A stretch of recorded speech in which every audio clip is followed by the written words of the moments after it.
Welcome back, ATL family, to our 14th message from the host. It's been a minute. We haven't had one since the end of last year for our year-end review, and now we are doing number 14 and our countdown to episode 100. You've seen me post on that, and I've gotten a lot of feedback about it. And as far as where this show goes after 100, we still do not know, but I can promise this, that you're in for some great episodes leading up to an explosive number 100. Today, I wanted to take the time for this message to give a public thanks to one of our biggest supporters for the Sissy Officer Foundation. We're out here in East Texas at the beautiful Mill Creek Ranch, and I want to introduce the General Manager, Norman. Can you tell them who you are and tell a little bit about yourself? I will. Joe, thanks for having me on, and welcome back to Mill Creek. My name is Norm Bissonnette. I'm the General Manager of Mill Creek Ranch Resort, and we're located in Canton, Texas, about 60 miles southeast of Dallas.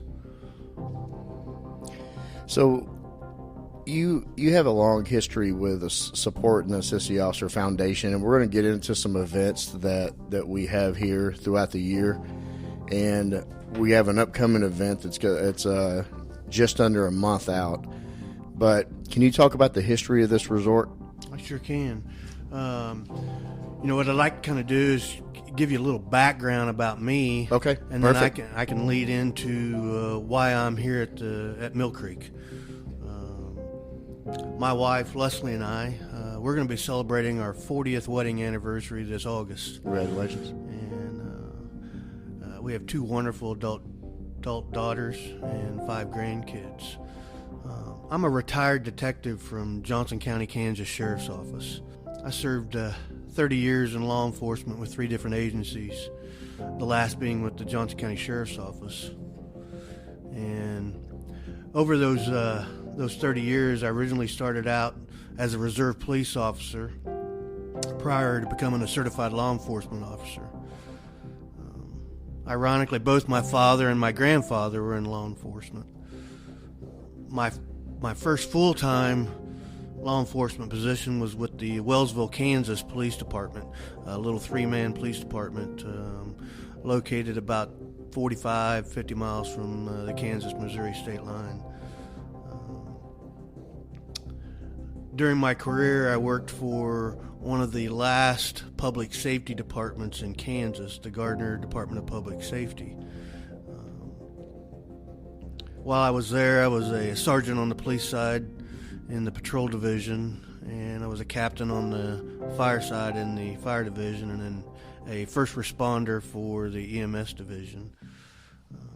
I left Gardner DPS probably in, I want to say, 98, and I went to the Johnson County, Kansas Sheriff's Office, and I worked in corrections for about 6 to 8 months, and then moved to patrol, became a patrol training officer for the Sheriff's Office, and then moved up to investigations in 2000-2001 time frame. While I worked in investigations, I was a member of the Kansas City Metropolitan Metro Squad, the officer-involved shooting investigation team, the Kansas Association of Hostage Negotiators. I also became an in-case certified computer forensic examiner, and then was a member of the Sheriff's Emergency Response Team. Historically, they call it SWAT. We called it CERT at the Sheriff's Office. Sometime around 2012, 2013, I had told my wife after I retired that I wanted to move to Texas to be closer to our 2 grandsons at the time. We now have 5. 4 boys and a girl. My wife and I, we traveled the Dallas metro area looking for a potential location to retire at. I explained to her that when I retired, I wanted to do a work camping gig, find a location where I could put a fifth wheel and then work at that place, and which would compensate me for my RV site. And so we found Mill Creek Ranch Resort. From 2015 to 2017, I handled maintenance duties, painting cottages, eventually moved into the RV lodge here at Mill Creek and worked behind the front desk taking reservations. In the middle part of 2017, I was fortunate enough to be asked to become the general manager of the resort. And at the time, I'd had conversations with the owner, which is owned by the Stewart family, and the dad, Jim, asked me if I'd be interested in taking over the GM position. And I explained to him I didn't know anything about running an RV park. I knew people, and I would be his best asset protector. And so here we are in 2024. I think it's kicking it off really good. And we've created a culture here at the resort. The Stewart family, they had an envision of creating a location where people could come to East Texas and create memories. And so he wanted a high-end RV cottage resort. The Stewart family has an open heart and really take care of people. And that's one of the reasons why they started this resort. Is they have cottages here. They run about 399 square feet, and where Jim was located at, this manufacturer of these cottages was struggling, and Jim didn't want to see those folks lose their jobs, and so he bought into this manufacturing of cottages.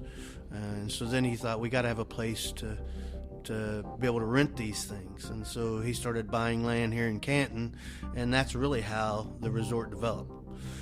Did you know the Stewart family prior to coming to Texas? I knew nobody except for my daughter and my son-in-law so at the you time. Leave a life of being a servant, come to Texas, a new state, and then you want to just put down roots at a park somewhere where you can do a little bit of work and just stay and make it a new home. But your work ethic clearly caught the eye of the Stewart family, and they starting where you started, just doing grunt work. It's literally like starting like as a PO in a department and working your way up. Exactly. And they noticed something in you way back then, clearly. Yes, exactly.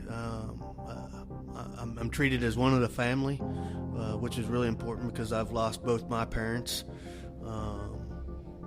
Andrew, the son, treats me like a brother, and I've lost my brother. So it's been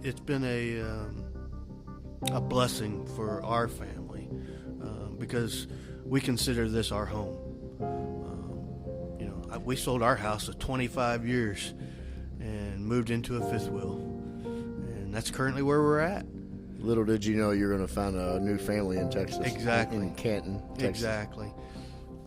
You told me a story that it really struck me offline about when you took over and how you relate to the employees and staff here and try to convey a message of work ethic that you've clearly have had decades of applying.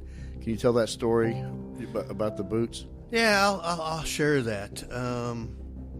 I roughly have anywhere from 30 to 47 employees at a given time, and coming from where I came from, definitely a different culture for me.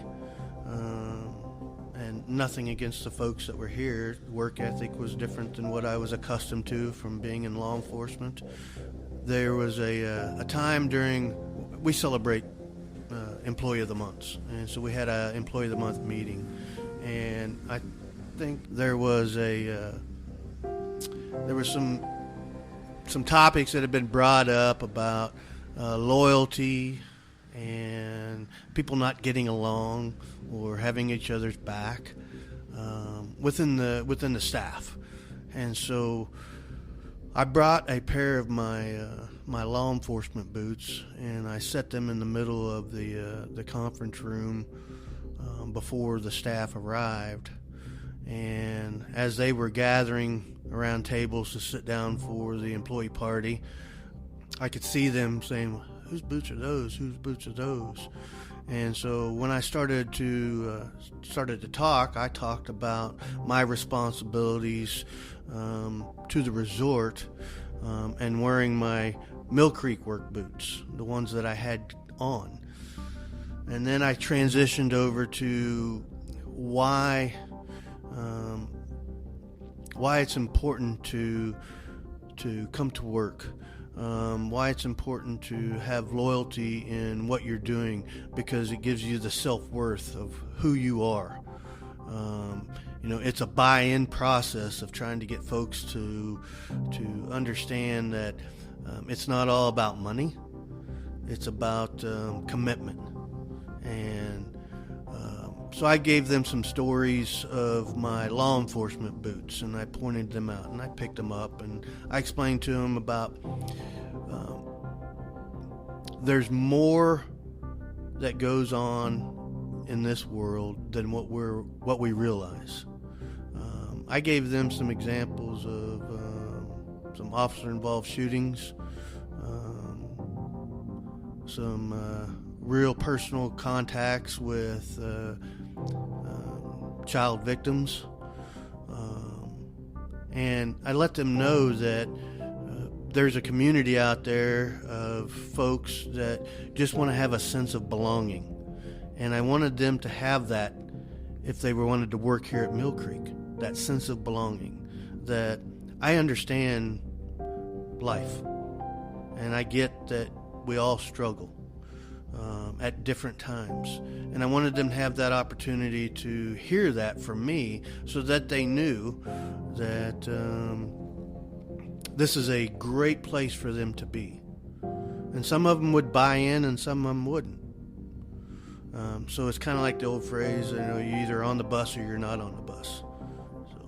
Well, you saw it you're a testament firsthand to how this ranch and the owners of this ranch treat you like family. If that's what you want. Yep. Exactly. And if you don't, then you might look at a different bus. Right. That's exactly right. When you got involved, I want to get into how did you create such a great relationship with the Assist the Officer Foundation, and I understand why you did it, because if you're more than almost your whole life, you've had a servant's heart and being a member of the Blue family, and then now understanding it like you do. How did that relationship start, and how did you develop that? So I have an events manager here at the resort, and she introduced us to Vicky. And Vicky White. Vicky White, yes. And early on, when I first took over, as you come in the resort, there's 3 flagpoles. There's a U.S. flag, the Texas flag, and at the time there was a Mill Creek Ranch Resort flag. The owners and myself talked about the need of wanting to change that flag, and I asked about putting up a public safety flag or a Back to Blue flag, and we've done that since 2017. And from my experience in law enforcement, and knowing that I wished there was a organization such as the ATO that you folks have, department-wide for all departments. And that's not the case. No. And it needs to happen. There needs to be a location where folks can come as law enforcement or first responders to be able to feel that comfort and be able to detach and say, I don't have to worry about the stressors of the job. And the owners agreed with me that this needs to be that kind of place. Mill Creek needs to be that kind of place. And so we proposed that to Vicki White on having the ATO fundraisers out here, which kind of piggybacked to a couples retreat that they now have here. Yes. But we've been doing a fundraiser, being the host, since 2018. Which has been a wonderful experience.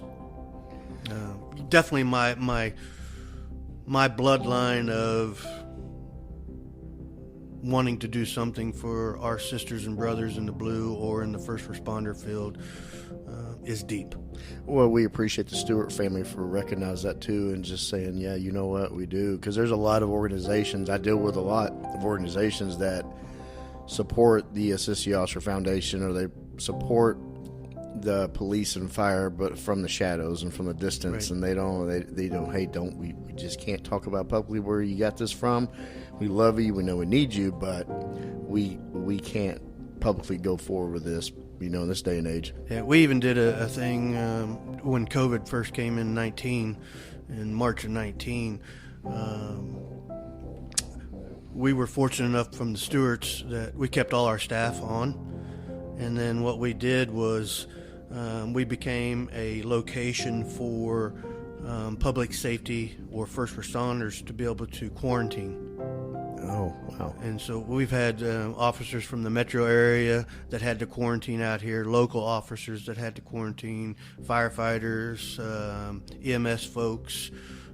So we provided that location for them to be able to do that at no cost to them, which is really remarkable. In this day and age, it's very remarkable. Yeah. To have that kind of support. You touched on the couples retreat. I got to say, Vicki White and the spouses group, they work so hard on putting these together, and Vicki makes it kind of a personal mission to make it better every year. And having the loyal support of people like you and Stewart family in this ranch.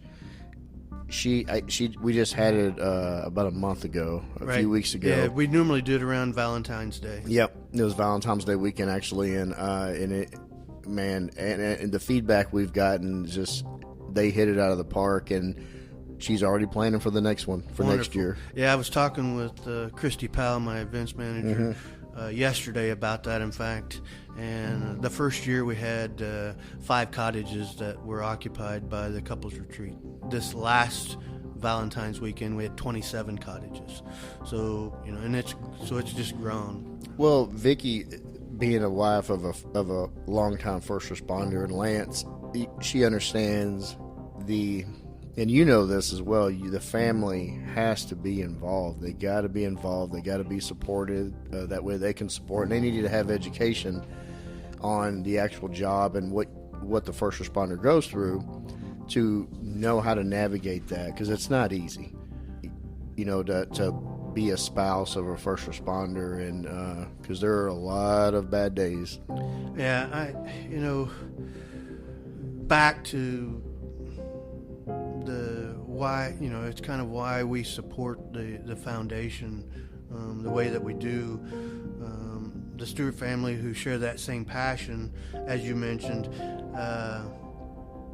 we understand, first responders and their families, and we wanted definitely to be known as a location where these families can come together and relax and detach from their profession.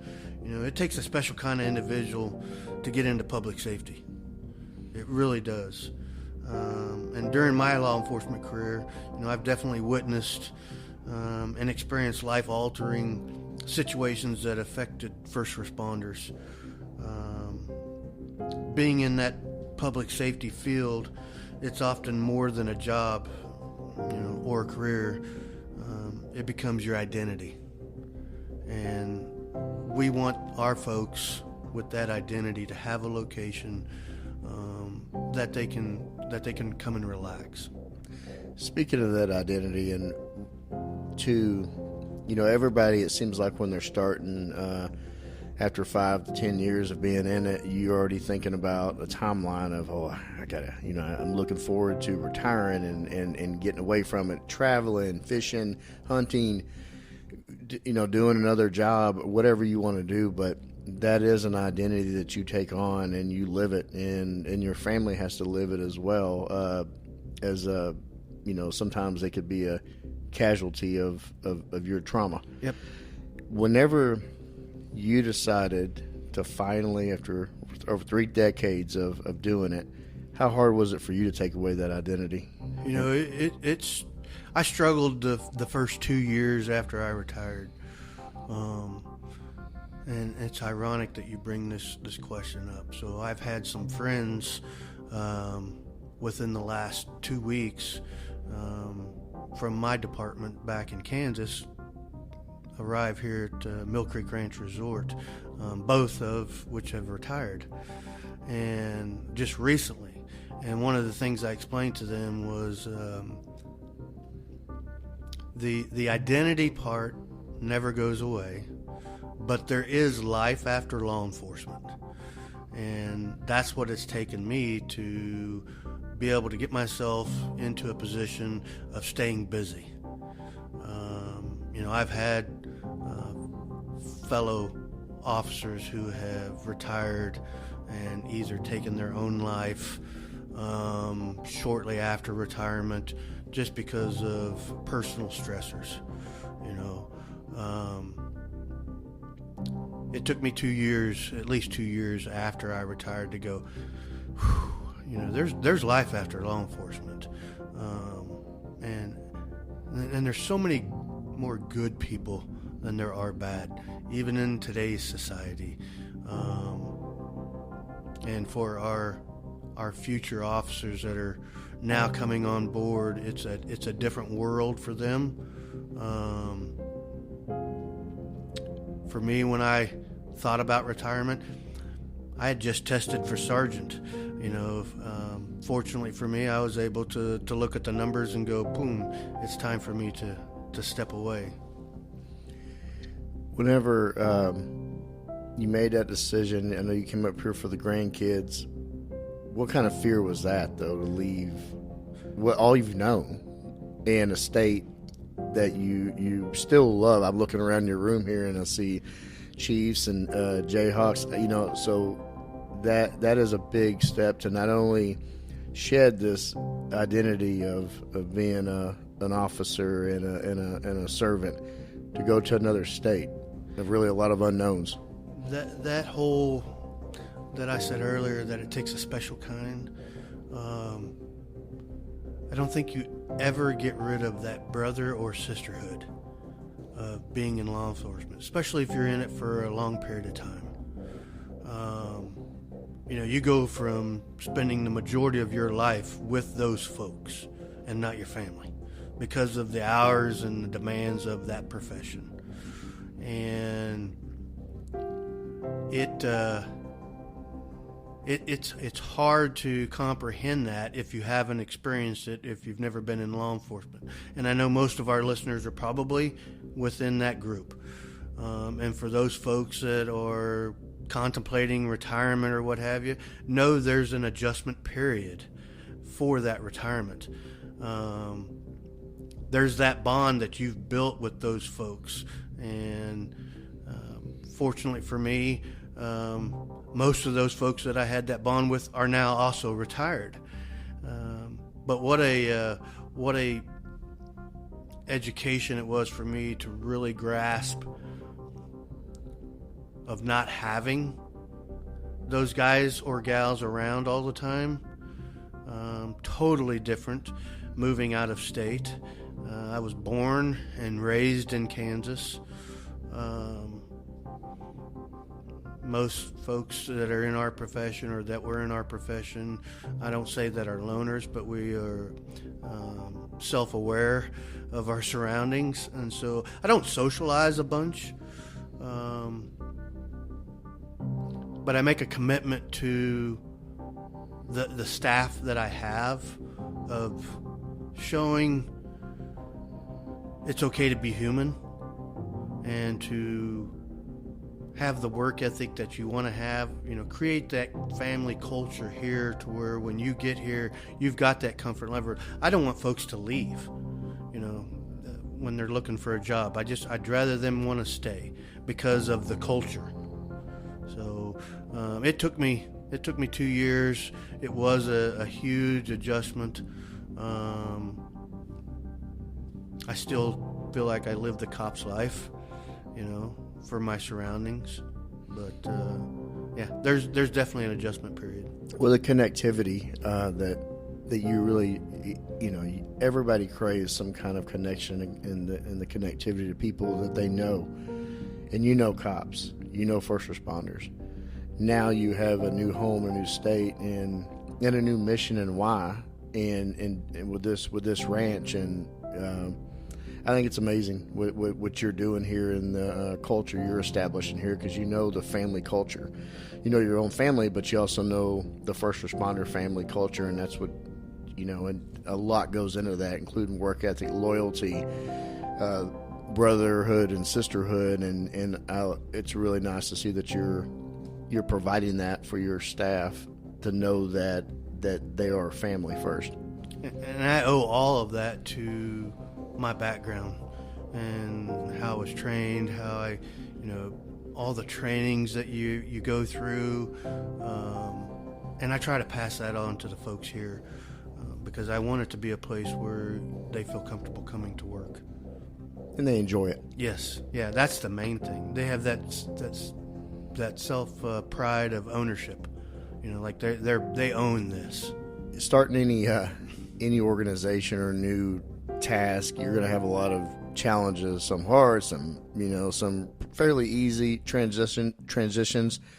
But do you recall any challenges early on that were kind of put in front of you just had to deal with, and you also learned from yourself about you had to be flexible and change? I sure did. It's not knowing what the requirements are of a general manager when your position is generally, or the business is generally, for outside guests to be able to come and enjoy themselves. I run anywhere from 35 to 47 staff members at a time, and when I first took over, I sensed there was probably some personal use issues amongst staff. Okay. And so then I did the typical screenings and what have you. But one of the things that I learned is from people's mistakes. We either cut ties with some, or some folks took accountability of their own faults. But we gave them the avenue of being able to stay on board, which is totally different than what I'm accustomed to, because I can remember a time in law enforcement in investigations where I had to interview a fellow officer who failed a mandatory drug screen, and that was a very challenging interview for me. So coming to the civilian side of life, I had to realize that folks need to be able to have an opportunity to grow. And I can say, two of my maintenance guys are probably their leads now, who had their own struggles in life. But what an attestment to them to be able to oversee that and overcome those issues. I've had employees who have struggled, who are now employees of the month on numerous occasions, or employees of the year. And fortunate for us, we have a system in place that we can help with that. And we tend to do that. And again, because it's family. That's the culture that, you want to try and create. No, that's great, because it doesn't matter what you what you wear to work or what task you have. You're human first, and we all make mistakes. I mean, and anybody listens to this show, you'll hear that. You'll hear people admit their mistakes, and you know, the next episode we have releasing right after this message is a cautionary tale and a great example of how things can spiral out of control, but people can be accountable to and also grow and learn from it. And you as a boss coming from, you know, over 3 decades of being law enforcement and seeing how structured our profession is and how we are held to such standards in the public eye and even amongst ourselves that some mistakes are unforgiving. But I'm glad that you in your new role understand that life needs flexibility. Yes, and you know, it's okay to be a good person. You know, it really is. It's got to be rewarding to look now. You're talking about a lot of these folks that at one time struggled with let's just say life, right? And now they're thriving. And I think a lot has to do with culture that you established and what Mill Creek here, what y'all have going here. And the cool thing is you know, people just have to realize sometimes you just got to take accountability for your own actions, and there's support there, you know, which is another reason why I love the ATO the way that I do, is the support that they provide to the families, and it's not always a tragic event. It's a lot of, it could be a financial issue, yeah, you know, there's a lot of little things, medical issues, there's sick children. I mean, there's life happens, yep. And you need help, support. Yes. Yep. And that's one of the key reasons why I think this foundation is why we want to be a part of that. Well, we appreciate people like you, and you know, we need people like you and your organization to be able to help others. Yep. Because without our supporters, we cannot support those who need it. Well, that would be great if we could start talking a little bit about the First Responders Weekend then. Yep. Let's talk about it. All right. So Mill Creek, we're the location for the First Responders Weekend. We've been doing that since 2018, and we're doing that again this year from April 19th through the 21st. This event's going to be open to all first responders and their families. And we invite everyone to join us on Saturday the 20th for a barbecue meal, music, and cornhole tournament. And the cost for this barbecue meal is a donation, and that meal is prepared by the one and only 6 cook team. Yep. So, and all those proceeds benefit the Assist the Officer Foundation. Yeah, I'm looking at the flyer here. It's the First Responders Weekend Getaway, and we definitely want to promote that. And we want other law enforcement agencies from the Metroplex, and hell, if you can make the trip that weekend from out of state, yep. We would love to meet you. We'd love to hang out with you and have more connection with just people. We want the Dallas officer. The Dallas officer is going to show up. Sure. But we want other people from other departments and organizations to come out and be a part of it. And know that this association helps those other departments as well. Absolutely. Yeah, we just helped out a Rockwall PD officer with something that was going on. Right. So, right. And firefighters, right. You know. Come out and join us and be a part of it. It's going to be April 19th to the 21st. I'm looking here, 6 p.m. On the 20th. We're going to have the cornhole tournament and the barbecue. And he mentioned the 6 cook team. That is a bunch of volunteers, retired DPD or current DPD, that come out, and these guys are good on a damn smoker. Fabulous. They're great, and they'll sit there and just cook until they have nothing left, and then they'll find more to cook for the people to add to this event. Norm, we just talked about the great First Responders Weekend. Do you have any other events you got coming up that you want the listener to know about? Well, I can tell you that later this fall in October, October 19th, in fact, the Canton Police Department, along with Mill Creek Ranch Resort, hosts the Servants for Santa fundraiser. And all first responders and their families, along with the public, are invited to come to this fundraiser. There's going to be a chili bean and dessert cook-off. We'll have live music and a cornhole tournament. And then these funds are raised to help support the Children's Advocacy Center. Last year we raised right at $6,000. So we'd like to invite all those folks to come back and bring some new folks in. Yeah, my wife, being in child abuse there in Dallas, she works at the Advocacy Center there, and those are true angels.